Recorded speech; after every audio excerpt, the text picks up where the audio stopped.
Hi everyone and welcome back to the GuideWell Connect Insights Lounge here at the end of day one of the AHIP Institute and Expo. Everyone, my name is Kate Warnock and I'm so pleased to bring together Dr. Andrew Schutzbank. We were just talking about his boss, Dr. Fernando Pole, over at Iora Health. Dr. Schutzbank, welcome. Thank you very much. How are you doing, Kate? Doing very well. So, so sorry for the mess up there. But you know what? There's worse people to be confused with. You know, I agree with that. But you know, you are a pretty strong person in your own right. You deserve your own airtime. So, let's start with. Can you say that again louder? Strong personality with your own, Thank badass. Even we'll go there. All right, so Dr. Schutzbank, you're going to be talking about the race to re-engineer how care is delivered to meet patients where they are. You know, what do you identify as the most critical patient needs or expectations that have to be met? Sure. So being a patient today is a hard thing. Medicine is more complicated than it ever has been before. Doctors have less time, the system has gotten more complicated. Many more people are interested in your health and in different parts of your health. And so really what we find at Iora is the thing that patients need the most is simply enough a relationship. Mm-hmm. So they need someone that they know is on their side, that knows them, that trusts them, who has no interest other than their health. And we found time and again that building a relationship with patients, which we do by basically re-engineering everything that we've done as an organization. You work with really innovative payers who are willing to fund the way we want to take care of our patients, designing our own space, hiring our own teams, building our own technology, all of it.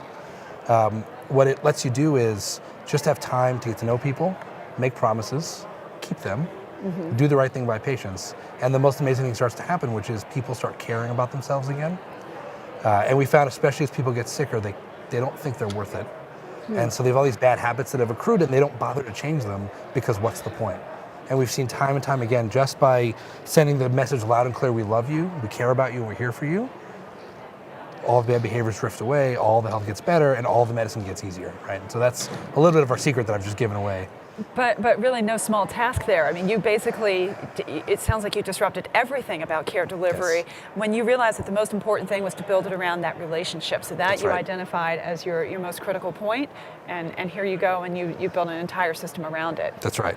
All right, so a big part of that, Dr. Schutzbank, I know, is the EHR system. It doesn't sound sexy, but I know that you really redesigned it. You were instrumental in this too, weren't you?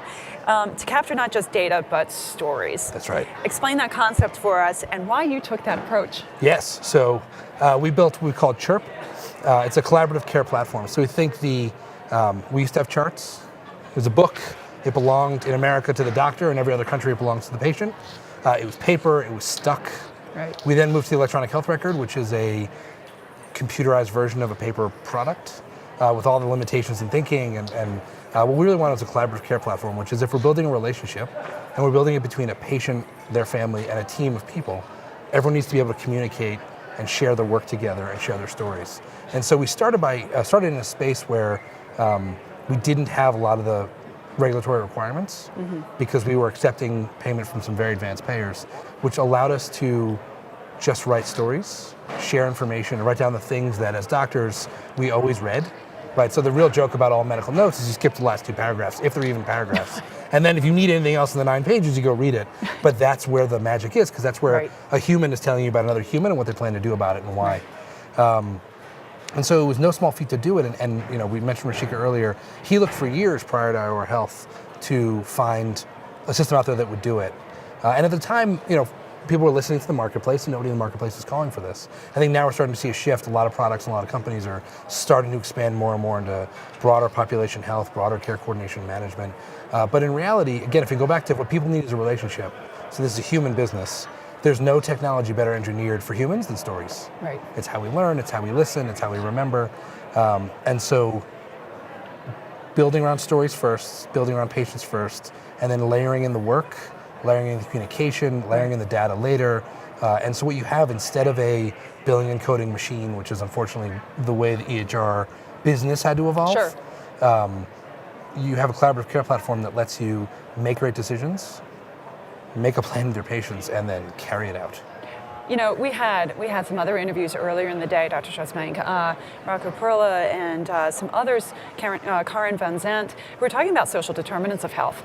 And it seems to me like what you did is you built a system that is meant to capture not just that point of care, that one incident, but really the story that might include those things that aren't really on the radar, but might begin to become more so, the environment that they're living in, the health literacy that they might have or may not. So how critical that is for you and your care team to know the full person. That's right. We found time and again too, when there are seemingly unsolvable problems, we're just solving the wrong problem. Right.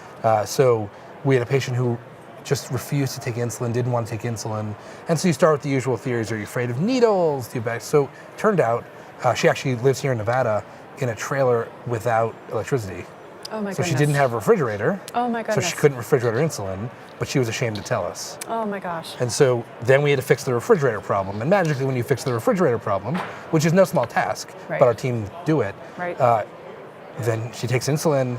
Her diabetes gets under better control. Sure. So it's always, if it seems like you can't solve the problem, you're solving the wrong one. Right. And so our model and our system and our teams and our software give you the space to just figure out what's going on. I think it must take a certain degree of humility to accept the fact that you don't always have the answers. You might be knocking on the wrong door, that sort of thing. So I think that the care team approach that Iora is built around just makes so much sense because you're looking at it from many different perspectives. It's not just driven by a physician or a single clinician. That's right. You really have the social worker who has as equal or an important role to play as the rest of the team. That's right. And it's within our own team. We have social work, health coaching, we have our clinicians, we have nursing, but even outside the extended team, we have a giant software team and an analytics team back in Boston where I work.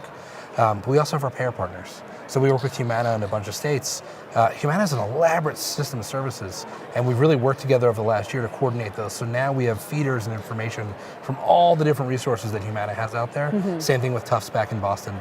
Tufts has established an elaborate kind of care organization.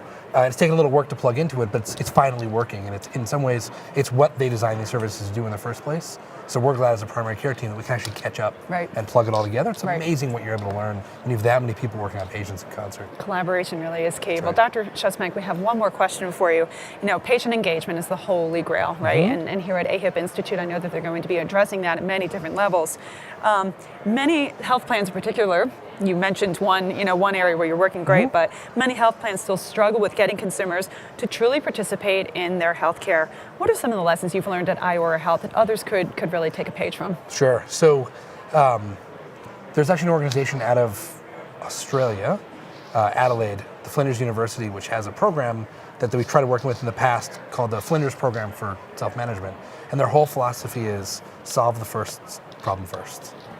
Right, so the way you get people engaged with their health, when people don't engage with their health, it's usually because it's problem 7 or 8. Is what it comes down to. And so they're doing their best. Right. But if your house is on fire, what color your car is doesn't matter right now, and you'll fix that later. And so we found time and again that when people are ready, and if you can get them ready and help clear out some of the other parts of their life, the health stuff flows quickly. It's just never priority one, because the way our bodies are designed, they're supposed to work on their own. Right. And so you're not supposed to pay attention to them. You're just supposed to go and do and use them. And someone once described your body as the worst pet, a pet that you could treat no matter how badly you want, and they'll still come back. Right. And so it's not surprising people aren't engaged because it's not their top priority. Right. And so our secret has really been persistence, but at the same time distance. So when people don't want to be bothered, leave them alone. Let them know that you're there. Reach out very gently from time to time, and otherwise just leave them alone. Right. Set expectations that meet the goals of the person you're working with. Right. We all have our lists. Right. All right. I'm a doctor, and as you say more words and phrases and have medicines, I have lists running in my head of all the things I got to do for you.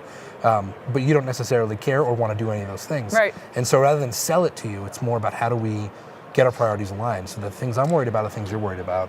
And by the way, what you're worried about is more important because you're the one that has to do all the work.